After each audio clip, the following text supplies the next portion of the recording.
حي على الفلاح.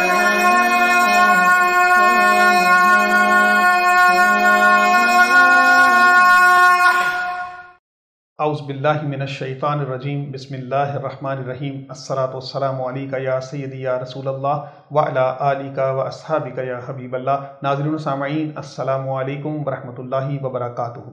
آج 20 رمضان المبارک ہے۔ میں ہوں آپ کا میزبان اویس خالد۔ پروگرام حی علی الفلاح میں آپ کو خوش آمدید کہتا ہوں۔ کروڑہا شکر ذات باری تعالیٰ کا جو خالق کائنات ہے، اور کروڑہا درود پاک آقا کریم صلی اللہ علیہ وآلہ وسلم پر جو وجہ تخلیق کائنات ہے۔ ناظرین، میرے ساتھ مل کر دوسرے عشرے کی دعا پڑھ لیجئے۔ استغفر اللہ ربی من کل ذنب واتوب الیہ۔ اے پروردگار، ہم سب کے صغیرہ کبیرہ گناہ معاف فرمائے، آمین۔ ناظرین، پروگرام کا باقاعدہ آغاز ہم تلاوت کلام پاک سے کرتے ہیں۔ میرے ساتھ موجود ہیں اس وقت حافظ محمد اعظم قادری صاحب۔ آئیے ان سے تلاوت کلام پاک سنتے ہیں۔ اعوذ باللہ من الشیطان الرجیم، بسم اللہ الرحمن الرحیم۔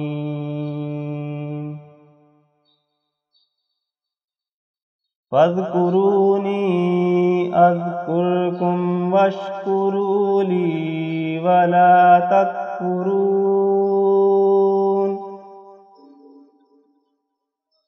یا ایہا الذین آمنوا استعینوا بالصبر والصلاۃ ان اللہ مع الصابرین۔ سبحان اللہ، بے شک۔ ولا تقولوا لمن يقتل في سبيل الله أموات بل أحياء ولكن لا تشعرون۔ وَلَنَبْلُوَنَّكُمْ بِشَيْءٍ مِّنَ الْخَوْفِ وَالْجُوعِ وَنَقْصٍ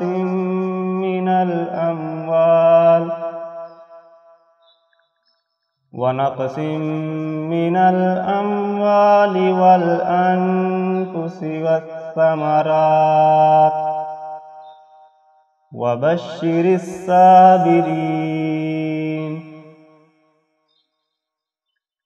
الذين إذا أصابتهم مصيبة قالوا إنا لله وإنا إليه راجعون۔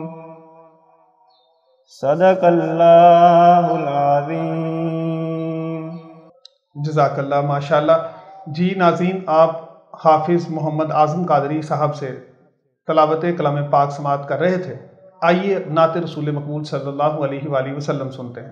جی میرے ساتھ اس وقت موجود ہیں محترم تجمل حسین تجمل صاحب، نعت گو شاعر ہیں، خود ہی ماشاءاللہ نعتیہ کلام لکھتے ہیں، اور خود ہی اپنی خوبصورت آواز میں نعت رسول مقبول صلی اللہ علیہ وآلہ وسلم پڑھتے ہیں۔ آج ہمارے پروگرام میں شامل ہیں۔ آئیے ان سے نعت رسول مقبول صلی اللہ علیہ وآلہ وسلم سنتے ہیں۔ صلی اللہ علیہ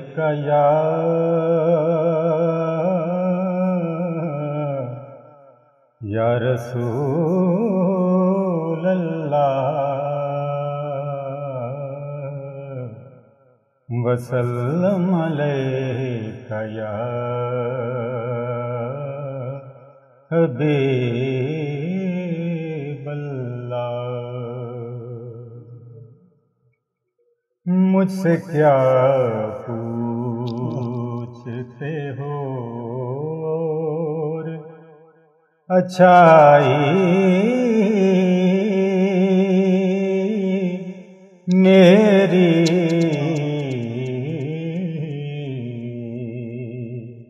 حب سرکار فقط یہ واہ واہ واہ، ہے بڑائی، واہ سبحان اللہ، سبحان اللہ، ماشاءاللہ، میری بہت خوب بھائی، بہت خوب، ماشاءاللہ۔ مجھ سے کیا پوچھتے ہو سبحان اللہ، ماشاء اللہ۔ دل تڑپتا ہے کہ سرکار کے قدموں میں رہوں،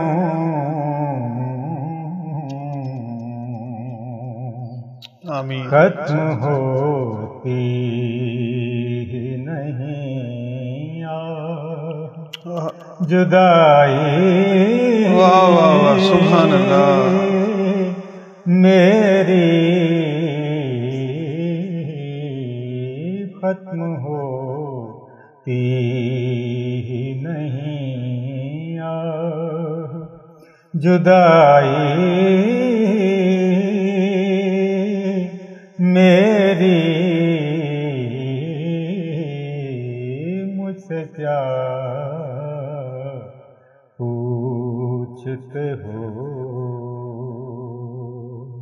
سبحان اللہ، ماشاء اللہ۔ آپ کی نعت کہی، نعت پڑھی، نعت سنی، سبحان اللہ، سبحان اللہ، ماشاء اللہ۔ عمر بھر کی ہے فقط یہ ہی کمائی، میری سبحان اللہ، عمر بھر کی ہے فقط یہی کمائی، میری سبحان اللہ، ماشاء اللہ۔ خاک ہو جاؤں اگر آپ کی نالین کی میں، واہ، سبحان اللہ، سبحان اللہ۔ خاک ہو جاؤں اگر آپ کی نالین کی میں، بہت خوب۔ فرش کیا عرش تلک ہوگی رسائی، سبحان اللہ، ماشاء اللہ، ماشاء اللہ، بہت خوب، بہت خوب۔ میری مجھ سے کیا پوچھتے ہو؟ سبحان اللہ۔ ہو گیا مجھ پہ تجمل جو میرا رب راضی، ہو گیا مجھ پہ تجمل جو میرا رب راضی، دو جہاں چیز ہے کیا ساری خدائی، سبحان اللہ، سبحان اللہ، ماشاء اللہ۔ میری دو جہاں چیز ہے کیا ساری خدائی، میری مجھ سے کیا پوچھتے ہو؟ سبحان اللہ، ماشاء اللہ۔ جی ناظرین، آپ کلام شاعر بزبان شاعر سن رہے تھے۔ تجمل حسین تجمل صاحب اپنا بہت خوبصورت کلام بڑے خوبصورت انداز میں پیش کر رہے تھے۔ اللہ تبارک و تعالیٰ ان کو سلامت رکھے، آباد رکھے۔ ناظرین ایک چھوٹا سا وقفہ لیں گے، وقفے کے بعد ہم دوبارہ آپ کی خدمت میں حاضر ہوں گے اور علامہ صاحب سے آج کے موضوع پر ہم گفتگو کریں گے، ہمارے ساتھ رہیے گا۔ وزیر آباد کا سب سے پرانا ریسٹورینٹ اب نئے انداز میں، علی محمد فیملی ریسٹورینٹ 1990 سے آپ کی خدمت میں پیش پاکستانی، چائنیز، باربیکیو اور فش کا بہترین مرکز۔ علی محمد فیملی ریسٹورینٹ کی نیو برانچ کا شاندار افتتاح اللہ کے کرم سے ہو چکا ہے۔ خوبصورت، صاف ستھرے، full air conditioned halls, free wifi کی سہولت کے ساتھ، فیملیز کے لیے علیحدہ ہال، عید اور معیاری کیٹرنگ کے ساتھ، پارٹی، سیمینار، منگنی، نکاح، برتھ ڈے اور دیگر فنکشنز کے لیے بکنگ جاری ہے۔ اسپائسی مزیدار باربیکیو، پاکستانی چائنیز کھانے، فرائی فش، گرل فش کی فریش مزیدار ویرائٹی کے ساتھ، جو پہلے وزیر آباد میں اور کہیں نہیں۔ آپ کے سامنے لائیو کچن کے ساتھ، فری ہوم ڈیلیوری 030089299696۔ بچوں کے کھیلنے کے لیے خوبصورت play land. Ali Muhammad family restaurant, Seth Altaf and Shahzad sons, G T road, نزد نیو کچہری، بالمقابل کارڈیولوجی، وزیر آباد 031374299797۔ جی ناظرین وقفے کے بعد آپ کو دوبارہ خوش آمدید کہتے ہیں۔ میرے ساتھ موجود ہیں حضرت علامہ محمد عدنان عطاری قادری صاحب، میں ان کو پروگرام میں خوش آمدید کہتا ہوں۔ ناظرین آج 20 رمضان المبارک کے حوالے سے آج ہم اعتکاف پر گفتگو کریں گے، تو علامہ صاحب سے آج میں پوچھوں گا، علامہ صاحب اعتکاف آج کے دن کا یہ واجب ہے، سنت ہے، فرض ہے، اس کی شرعی حیثیت کیا ہے؟ آپ اس حوالے سے ذرا ہمیں بتائیں۔ الحمدللہ رب العالمین والصلاة والسلام علی سید الانبیاء والمرسلین، اما بعد فاعوذ باللہ من الشیطان الرجیم، بسم اللہ الرحمن الرحیم، الصلاة والسلام علیک یا رسول اللہ وعلی آلک واصحابک یا حبیب اللہ، الصلاة والسلام علیک یا نبی اللہ وعلی آلک واصحابک یا نور اللہ۔ اللہ رب العزت کا کروڑا احسان کہ اللہ رب العزت نے ہمیں ماہ رمضان المبارک عطا فرمایا، بے شک، سبحان اس میں مبارک برکتیں اللہ نے عطا فرمائی، اور کامیاب وہی لوگ ہیں جو اس ماہ مقدس کا احترام کرتے ہیں اور اس کی قدر کو جانتے ہیں۔ بے شک، چونکہ 20 رمضان المبارک کو ایک شور ہوتا ہے اعتکاف کرنے کا، تقریباً ہر مسجد کے اندر نمازی اعتکاف کرتے ہیں 10 دن کا، بعض نمازی 10 دن کا اعتکاف کرتے ہیں اور بعض تو پورے ماہ مقدس کا اعتکاف کرتے ہیں، سبحان اللہ، یعنی 30 دن کا اعتکاف۔ یہ بھی سنت سے واقف ہے؟ جی، میں انشاءاللہ آپ نے جو سوال کیا اسی کے ضمن میں انشاءاللہ تعالیٰ عرض کروں گا۔ اعتکاف کی اگر دیکھا جائے تو اعتکاف کی 3 قسمیں ہیں۔ نمبر 1، اعتکاف کی پہلی قسم واجب۔ صحیح۔ یہ اعتکاف واجب وہ ہے کہ بندے نے نظر مان لی، یعنی بندے نے نظر مان لی کہ میں نظر یہ مانتا ہوں، ایک منت مانگتا ہوں کہ میں 1 دن کا اعتکاف کروں گا۔ صحیح۔ اب وہ بندہ اس 1 دن کا اعتکاف کرے گا۔ دوسرا اعتکاف ہے سنت۔ سنت اعتکاف وہ ہے کہ جو نبی کریم صلی اللہ علیہ وآلہ وسلم کی حدیثوں سے ثابت ہے، جس طرح رمضان المبارک کا مثال کے طور پہ ایک آخری جو عشرہ ہے 10 دن ہے، جی جی، تو یہ سنت مؤکدہ علی الکفایہ۔ تو یہ جو 10 دن کا اعتکاف ہے، اگر شہر میں سے، علاقے میں سے کوئی ایک بندہ بھی اعتکاف کر لے تو یہ جو سنت مؤکدہ ہے سب کے ضمن سے ساقط ہو جائے گی۔ سبحان اللہ۔ اب اور تیسرا جو اعتکاف کی صورت ہے وہ ہے نفل اعتکاف، یعنی وہ جب بھی مسجد میں داخل ہوں تو اعتکاف کی نیت کر لینی چاہیے۔ جی علامہ صاحب، آپ اعتکاف کے حوالے سے گفتگو کر رہے ہیں، بہت خوبصورت آپ نے ہمیں مسائل بھی سمجھائے، اعتکاف کی فضیلت بھی بتائی۔ تو علامہ صاحب جو بڑی اہم بات ہے وہ یہ ہے کہ آج چونکہ اعتکاف کے لیے معتکف حضرات بیٹھ جائیں گے، تو اس کا اصل جو وقت ہے وہ کیا ہے؟ یعنی بعض لوگ اگر افطار کے بعد جاتے ہیں تو پھر وہ ان کی شرعی حیثیت کیا ہوگی؟ جی بڑا ہی پیارا اور ایک آسان آپ نے سوال کیا کہ اعتکاف جو سنت مؤکدہ ہے، یعنی رمضان المبارک کے آخری 10 دن جو اعتکاف کیا جاتا ہے، 20 رمضان المبارک کو غروب آفتاب سے پہلے مسجد میں جانا ہوتا ہے۔ صحیح۔ اگر کوئی بندہ غروب آفتاب کے بعد مسجد میں گیا، اس صورت میں اس بندے کا یہ سنت اعتکاف نہیں ہوگا۔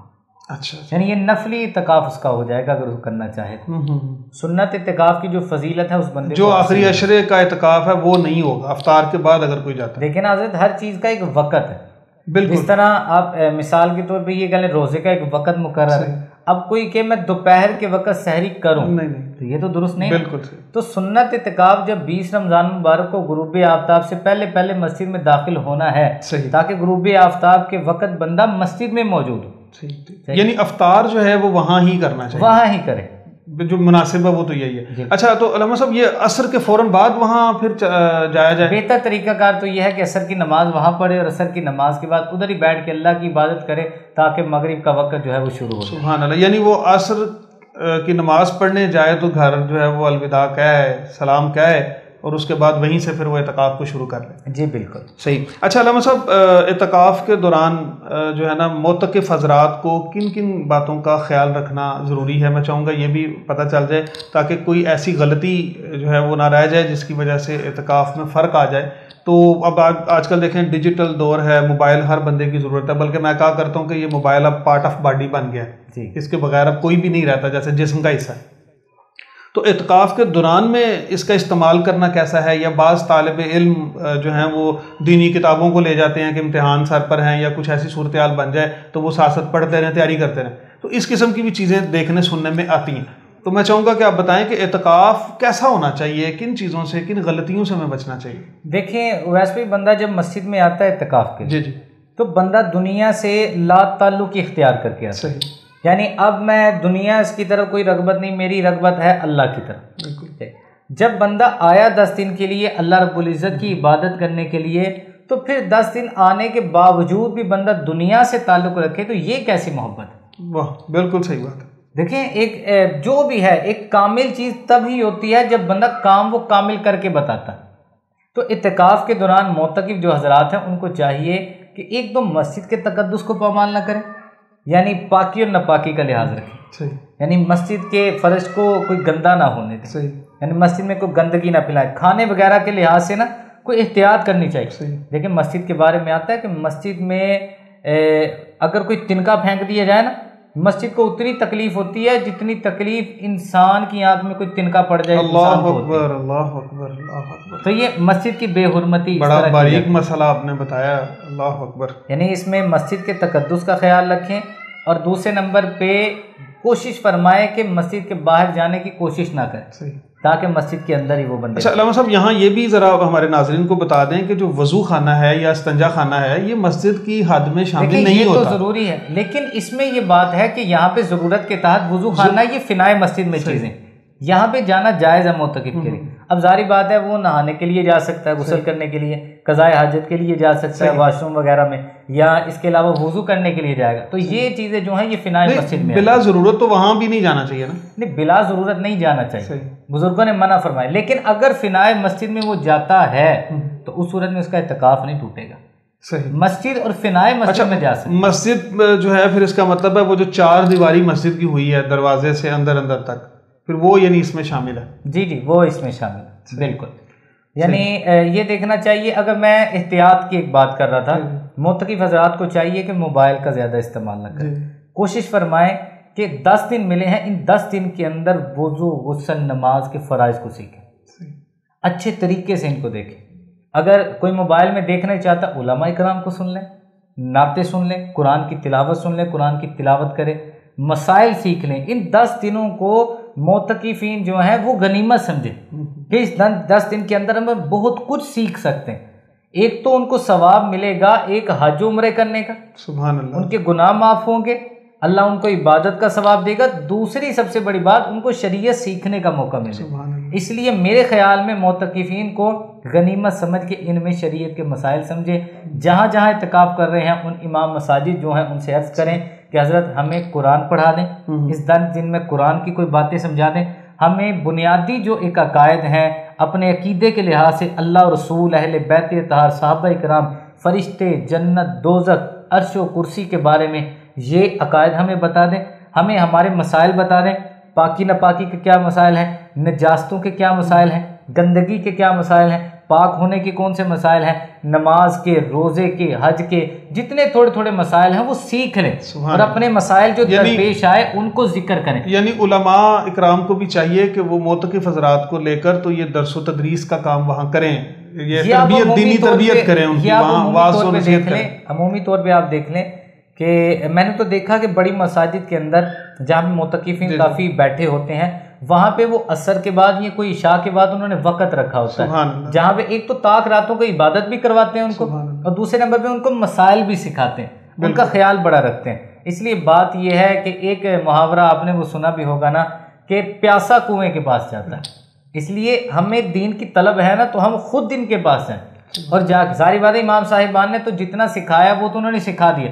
اب جو ہمارے مسئلے ہیں وہ ظاہری بات کو غیب کا علم تو نہیں نہ جانتے، تو دل کی باتیں تو نہیں نہ جانتے، ان کے پاس جائیں، جا کے ان سے عرض کریں حضرت ہمیں یہ باتیں بتا دیں۔ کھل کے اپنے مسائل کا اظہار علماء سے کرنا چاہیے تاکہ ان کی اصلاح ہو جائے۔ یعنی بات اگر ایک لفظ بات کی جائے نا، اس موقع کو غنیمت سمجھیں، بالکل اور اس غنیمت سمجھ کے مسجد کا احترام۔ اچھا علامہ صاحب، فون پہ گھر والوں سے یا رشتہ داروں سے بات تو ہو سکتی ہے، بات کر سکتے ہیں، لیکن ضرورت کی حد تک کریں، زیادہ بات نہ کریں، کیونکہ یہ وقت جب اللہ کو دیا ہے تو اللہ کی بات، بالکل یکسوئی جو ہے نا وہ وہاں رہنی چاہیے۔ اچھا علامہ صاحب، ایک چیز اور مجھے بتا دیں آپ کہ قرآن پاک کے بارے میں جو روایت میں نے بھی پڑھی، آپ اس کی اصلاح بھی کر دیں کہ 3 دن سے کم جو ہے نا وقت میں قرآن کو نہیں پڑھنا چاہیے، تو اس حوالے سے اگر دیکھا جائے تو قرآن جو ہے نا اس کی ترتیب معتکف حضرات کو کیسے بنانی چاہیے؟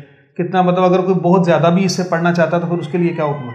یعنی اس کے لیے یہ ہے وہ کوشش کریں، دیکھیں اگر کوئی یہ بات ہے کہ یہ 3 دن کی جو روایات آتی ہیں یہ تو بعض ان لوگوں کے بارے میں جو قرآن صحیح نہیں پڑھتے، غلط نہ پڑھیں، جلدی میں غلط نہ پڑھ جائیں، کوئی چیز چھوڑ نہ۔ اچھا عمومی روایت نہیں ہے، سب کے لیے نہیں ہے۔ بزرگوں کو آپ دیکھیں نا، ایک رات میں پورا قرآن نہیں پڑھتے تھے، بزرگ بھی تو پڑھتے تھے نا، تو اس لیے کوشش کریں جو تو حفاظ کرام ہے، میرا ذہن اگر وہ چاہیں تو وہ تو ماشاءاللہ کتنے قرآن پاک بالکل 15 سے 18 منٹ میں ایک حافظ قرآن جو ہے وہ ایک سپارہ پڑھ لیتے ہیں، تو اگر وہ بیٹھنے کی اور ماشاءاللہ ان کا سٹیمنا بھی بہت زیادہ ہوتا ہے تو حفاظ کرام کو زیادہ پڑھ سکتے ہیں، ماشاءاللہ پڑھ سکتے ہیں۔ اب وہ بندہ کہ جو تلفظ جس کو صحیح نہیں آتا وہ آرام سے پڑھتے ہیں، اب وہ جلدی میں پڑھیں گے تو غلط پڑھیں گے ساتھ، اس لیے منع فرمایا گیا نا اس بات سے۔